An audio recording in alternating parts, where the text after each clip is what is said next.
Welcome to the Concierge Medical Marketing Podcast, the show dedicated to helping concierge medical practices grow and thrive. Hosted by Steven Schwarz, a digital marketing expert with over 25 years of experience and a passion for improving American healthcare by helping concierge medical physicians succeed.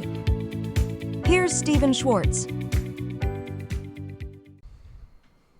Hello and welcome to the Concierge Medical Marketing Podcast. My name is Steve Schwarz, and it is my pleasure that you've come to join us today and learn everything that we can regarding how to make your concierge medical practice grow and thrive, to get all the patients you need, to fill up your panel, to provide better quality medical care to your patients, and to have a better life, more fulfilled with better results. It's truly a pleasure to have you here on our podcast. I'd like to introduce you to Ryan Ross. Ryan is my guest today, and Ryan's company is Indie Advisor Marketing.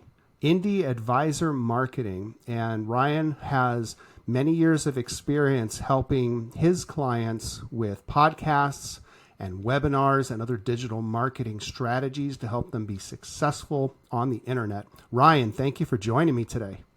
Hello. How you doing, Steve? Wonderful. I really appreciate you taking the time out of your busy schedule. I know before we started recording, you start telling me some of the projects you're working on right now and the things that are pulling at your time. So I really appreciate you coming on to the Concierge Medical Marketing Podcast and sharing some of your truly valuable insight and wisdom on a really important topic to help concierge medical practices thrive and get their message out there. And that's all about podcasting. So as a way of getting started, Ryan, why don't you share with us just for a few moments a little bit about your background, where you came from, and how you ended up being an expert in podcasting and webinars and whatnot. And then we'll dig into your topic today. Sure. So thank you for having me on, Steve. First of all, this is we're learning together about a lot of different things in our community. But my story is I started in the webinar and podcasting industry more than a decade ago. Actually, I guess podcasting, it was 2014. I was working at Dow Jones, which is the publisher of the Wall Street Journal and Barron's, and I was doing ad sales. But I'm like, I need like a creative project. So I listened like the Tim Ferriss podcast, and I would like study. I like breaking down things into their component parts. That's like my personality. And so I'm like, I could make a podcast. You just got to talk to people, right? That's not true. And I will explain why. But so I started a podcast. It was called the Fierce Focus Podcast because I have trouble focusing.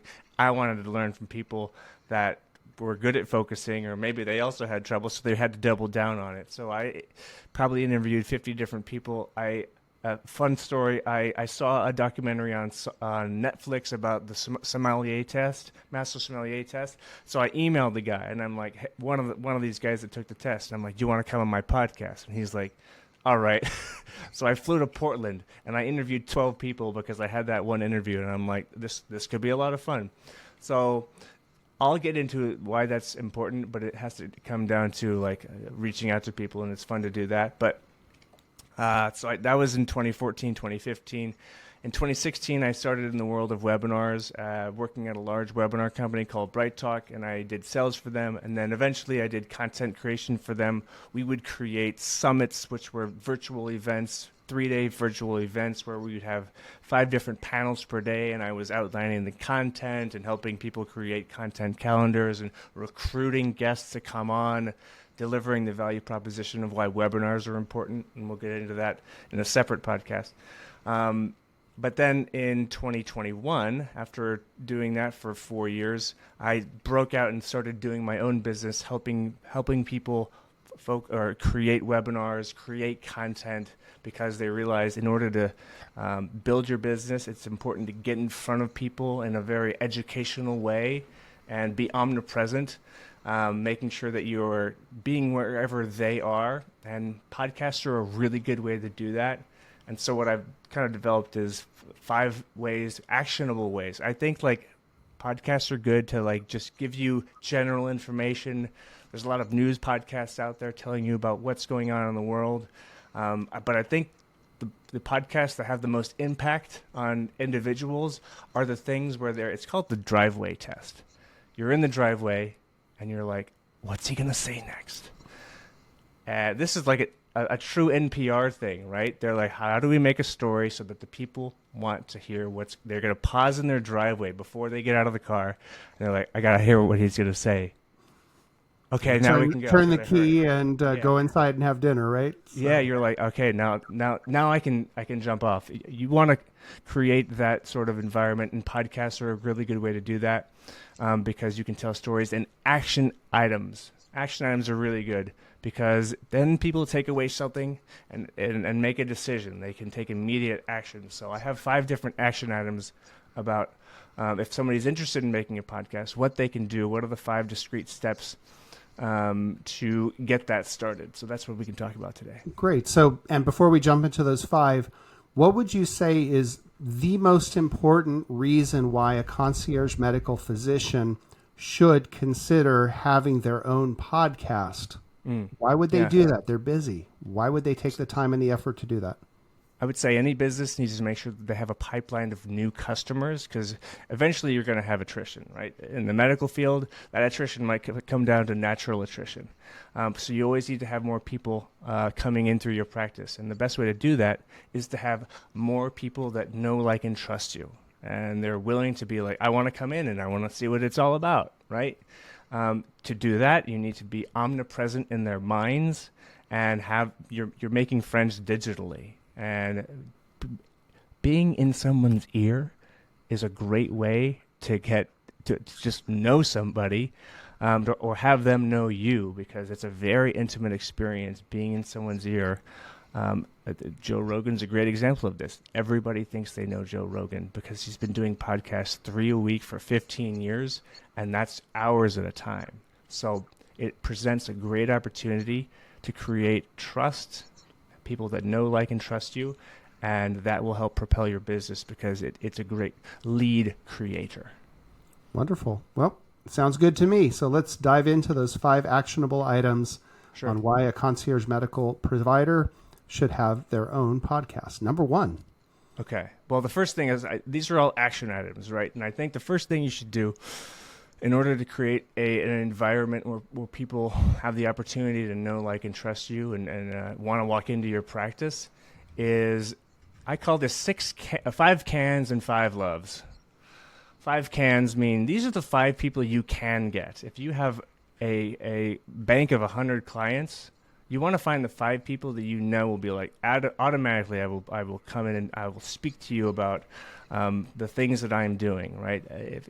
My market is independent financial advisors, but they're very similar, I think, to concierge medical practices because they're dealing with affluent clients, right?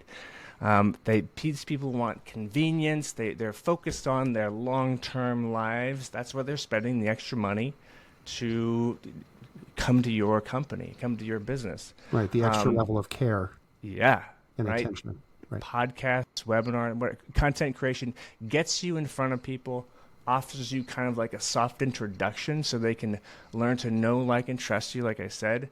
And doing that consistently, it shows that you can make a commitment and stick to it, but you have to start somewhere. So the best place to start is to have somebody to talk to on that podcast.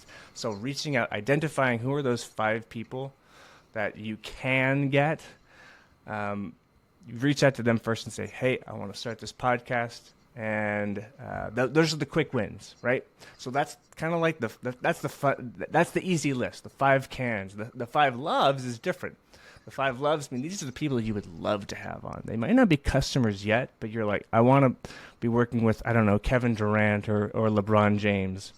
Love to have them on, right? Or, I don't know, Simone Biles is in the news because the Olympics are going on right now. These are the people that you would love to have on, and they're like your gold list of people. So 5 cans and 5 loves is a great way to just kind of rip off the Band-Aid and be like, all right, we're going to do this. I'm going to put it on these people's calendar. I know I can get the 5 cans. And it also makes you commit because you're like, you're taking up not only your time, but their time. And you're like, you want to make this happen. And that commitment is, I think, what's really important, because you got to be able to do something for the long term. It shows that you can make a commitment and stick to it. So outline your 5 cans and your 5 loves is a really good way to just start considering the idea of having a podcast. So for a concierge medical physician, the 5 cans, the 5 loves, the guests that they're going to interview, would they be patients? Would they be other physicians? Would they be office staff or nurses, front desk? Who would they select? I would say the people that they are most comfortable speaking with about the industry, or about their companies, about the industry, or about how to increase health. So the people that have the most dynamic personalities are the best to have on that podcast, because you want to have somebody that you're talking with that you like to talk with, right? Because having the first podcast, you're like, oh my gosh, what if I like stutter, or what if you don't want to have it be I don't know, Magic Johnson in the room, or Michael Jordan, and you're like, sir, hello. You want it to be natural, right? You want to have friends. So the people that you maybe they are at your company, maybe they're a client that you just absolutely love. You love it when they come in. You could talk about, I don't know, New York Jets football, or storms in Florida all day, right? Have it with people that you actually. So it doesn't need to be any like yes all customers, or yes all office staff, or yes friends. So it seems to me that if it's somebody you enjoy talking with and they enjoy talking with you, the conversation becomes interesting because there's enthusiasm behind the words, and it's not boring. It's not, well, I started this. Nobody wants to listen to that, but if it's fun, if it's engaging, if it's interesting, if there's a good play on words or a banter going on, it's enjoyable, not just for education, but it's entertainment too. Yeah. Right. Yeah. Mm-hmm. And then that's how people actually stay listening, because they're like, oh, that guy was hilarious to listen to, or she was full of puns, or something like that, right? Oh yes. It makes it fun to listen to. And then my wife tells me, knock it off with the silly puns. Quit it. Yes, ma'am. Yes, ma'am. That's it. So number 1 is 5 cans and 5 loves as far as your guests. Yes. Love it. What's number 2? Number 2 is outline the questions that you're going to ask to people, and try to ask those to everybody. Sometimes you might just be stuttering for questions, and if you're at a dinner with a first date and you're like trying to figure out like, what do I speak about? Even if you've written the questions down, so many times I've had a podcast interview and I wrote down the questions, but I only got to like 3 of them of the 15 that I outlined. So I would just outline 5 to 10 questions that you definitely want to ask to people, because it makes the conversation easier to have. And you can say, you know what, I want to redirect this question. The questions that you have should also be something that you're interested in, right? Because if you're just not interested in talking about that topic, it's going to be like, you're not going to have the enthusiasm in your voice to hear the answer. It's going to come through, right? Yeah. Yeah. Totally. So I would say make sure you outline those questions. Send them ahead of time so that they know what you're going to be asking. People helps them prepare for the interview. Exactly. Yeah, totally. Or clarifying, like, oh, what do you mean by this? Or I'm like, I don't know if I'm ready to answer that question. So that saves you with editing as well, because if they just don't have an answer for that, they can say like, you know what, I wouldn't be the right person to speak about that. That you'll have to cut that out probably. And it's easier if you just didn't even ask it in the first place, because they told you like, I wouldn't be good for that. Right. So it's avoiding gotchas. Right? Yeah. Nobody likes to be surprised, and some people are not comfortable talking into a camera, and they get nervous about it. And so you don't want to add an additional level of concern or stress to them by asking a question that they're not prepared to answer. So I love that, to ask them or provide them the questions beforehand so they can get their thoughts around it and let you know, like, don't ask me that number 3. Another thing about this is that I think there's a Tony Robbins quote, and he says, the quality of your life comes down to the quality of the questions you ask. So what this will do is it'll automatically prime you to be thinking about, ooh, maybe I should, that was a good question. I'll write that down, right? So the questions, they don't always have to be the same ones. They probably should change over time. But if you outline the questions at the beginning, you'll always have something to fall back on. And as your questions get better, the answers will probably get better too. Yeah, I like that. And just over time, it's going to change a little bit as your business changes, as the focus changes. But still, there's value in writing those down and working from them to help you from not going off down, what do you call it, a path. It's like, that's not where we're going. Here's where we're going. Stay focused. Yeah, it's funny. You can really take control of a conversation by adjusting what questions you're going to ask, right? Because you know what you want to ask next. And they might be just trailing off in some direction and be like, actually, let's redirect and talk about this. So it allows you to take control of the conversation and say, like, this is where we're going right now, right? Not in a nasty way, but just in a, you want to respect the audience's time. And if this person's just going on a tangent, the questions allow you to redirect the conversation. Exactly. Yeah. The story about your grandson's dog or whatever sounds great, but it's not appropriate for this particular podcast. This isn't a recipe blog. We don't want to, you're not going to, right? Tell me about your grandmother's goulash or something. No, we got to redirect. No, thank you. No, thank you. Well, cool. Number 3. What do you got on my list? Number 3. So there are so many distribution channels to focus on. I would say, and like recording studios as well, right? We're using Riverside here. You can use Zoom sometimes. I would say pick one and don't overthink it, right?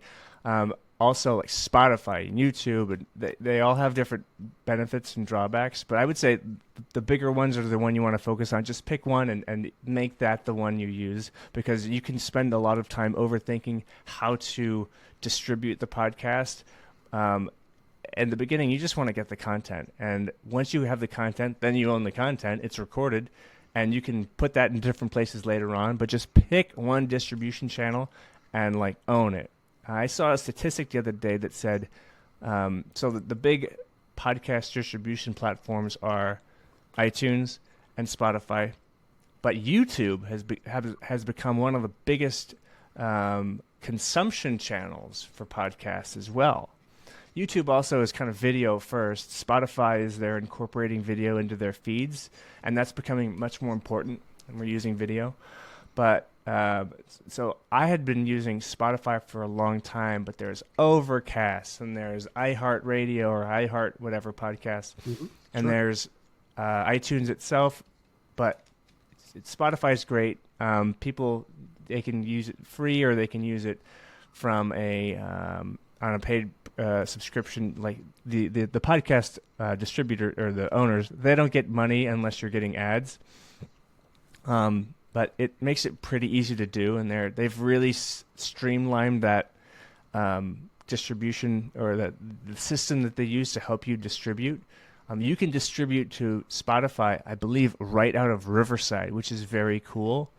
So just make the decision once. And all these platforms, the beauty of it is they are competing with each other, so that the features are just going to get better. Normally, I wouldn't use Riverside, but they've just improved their platform so much by using AI to help you generate show notes and chapterizing their platform, and you can copy and paste things into Spotify and YouTube. It's beautiful. So they've done a really good job. Right. So and pick one. We love the idea of taking a 30-minute interview and then grabbing little bits out of the recording and creating those as separate reels or shorts that are then published on other platforms to get more eyeballs in your omnipresent approach. Mm-hmm.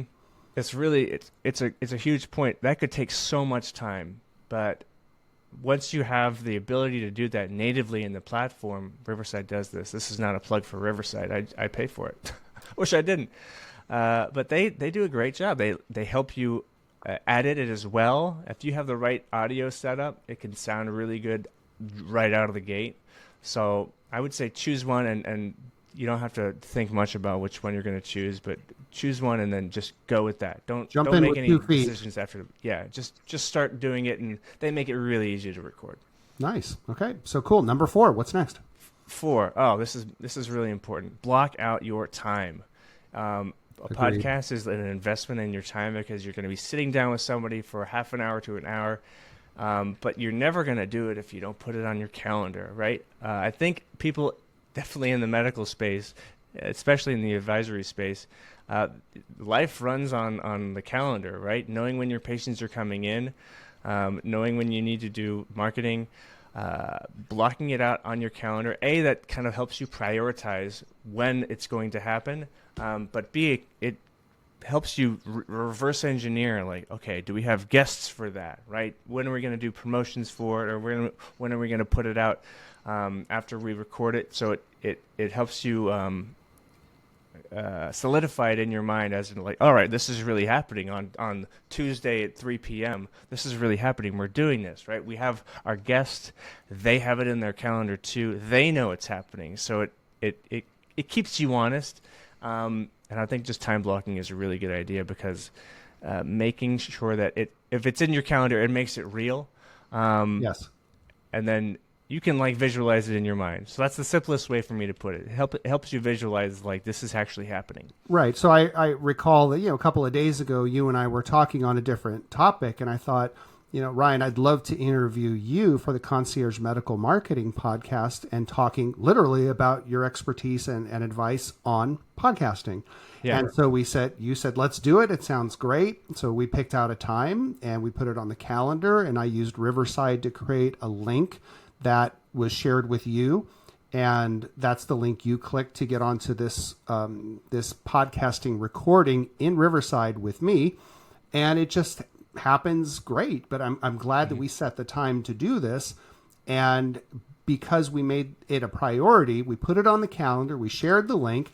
At 4 o'clock, I was ready to go. You were ready to go. And here we are with a wonderful discussion. So I completely agree with what you've said here about making it real and taking the time and actually doing it. Because if you think about, I really got to record that podcast, but you don't do it one day. Do it. Right. I'm going to do it one day. You have to put it on the calendar, and you have to be responsible to yourself and to your guest, and you literally get it done. And, again, thank you for being here today.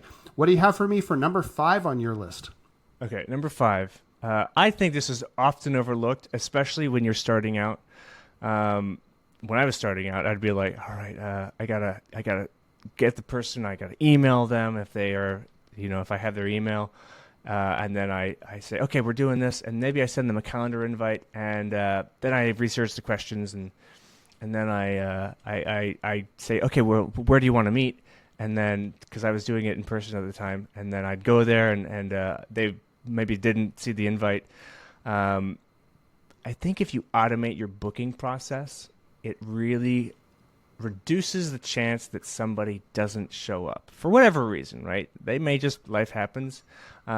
It also kind of takes the cognitive load off of your mind so that you can think about other things and not have to deal with that booking process. And this is lovely. So, Steve, you turned me onto something called Go High Level. And it is a beautiful platform that automates a lot of different things. And there is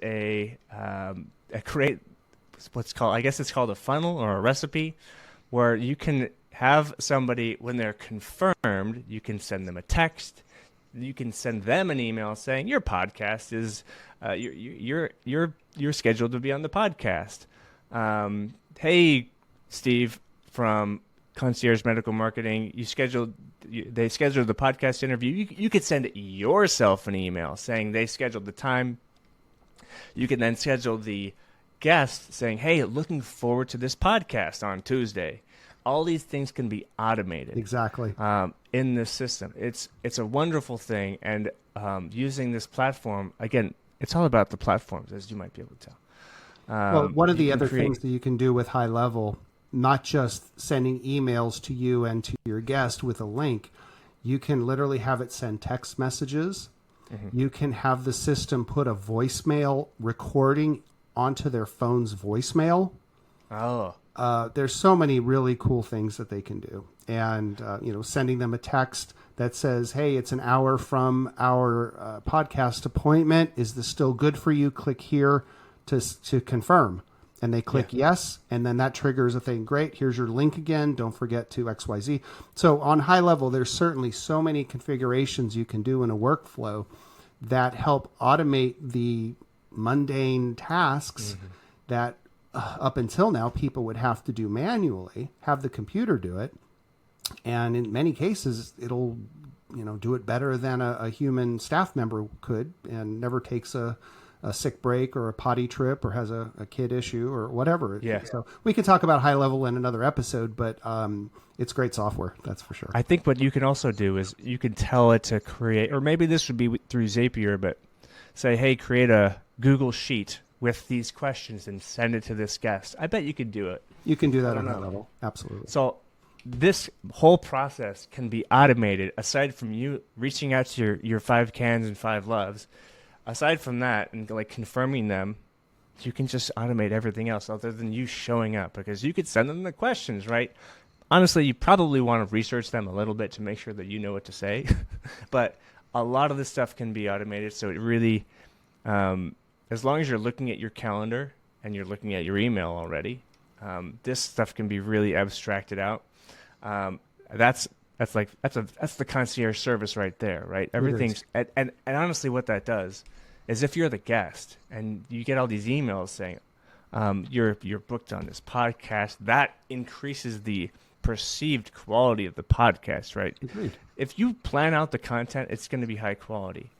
If you research your guests, it'll be high quality because you're asking them thoughtful questions about themselves. But if they see that your process for onboarding them or your process for promotion, like if they see the back end and it's really clean, they'll be like, wow, this is so impressive, because there's so many examples where it's not clean. And how you do one thing is how you do everything. I'm a big believer in that. And if you show them the back end, they'll be like, wow, now I understand why they're in business, right? They have this locked in, and I think it leaves a very good impression on people when they see that the machine is well oiled. I agree. So that's 5. Yeah. Love it. I had another one that bonus just came into my head. Yep. Well, I think that there's a lot of different formats to podcasts, right? You can be talking about, you can be interviewing people, or you can be talking about the news. There can be narrative podcasts. Those take a lot more work. I've been involved with one of those, but I do think that there could be a place to just tell the story about your brand. It's a really good branding opportunity. One of the podcasts I've been listening to, the 7-Figure Agency Marketing Podcast, is not only do they do interviews with successful agency owners, but they also do like 5-minute, all right, this is why you should be thinking about this. So for the Concierge Medical Marketing Podcast, you could be talking about, or a concierge medical marketing practice itself can be talking about, like, this is why we got into business. 10 minutes. Doesn't need to be long, right? Or this is a common thing that clients come to us with. That doesn't need to be long, 5 to 10 minutes. And what that does is, again, it gives you another chance to just be in people's ears, be in an intimate environment with people, and it gets them to hear your voice. And then, honestly, when you show up on the podcast, they'll be like, oh, my gosh, I hear your voice all the time, and I can't believe I'm speaking with you. It's right. So I'm strange also that looking happens. forward to having a booth at concierge medical conferences around the country. And at those conferences, getting a chance to meet some of the physicians and office staff who've heard our podcast and have them come up and say hello and get a chance to meet and really just connect. It's like, hey, I've heard your podcast. Well, wonderful. It's nice to meet you. And, tell me about your concierge business. And, maybe they'll be our next guest on the program, because we at the Concierge Medical Marketing Podcast, we want to have interesting guests who can help our concierge medical physicians and their offices really succeed.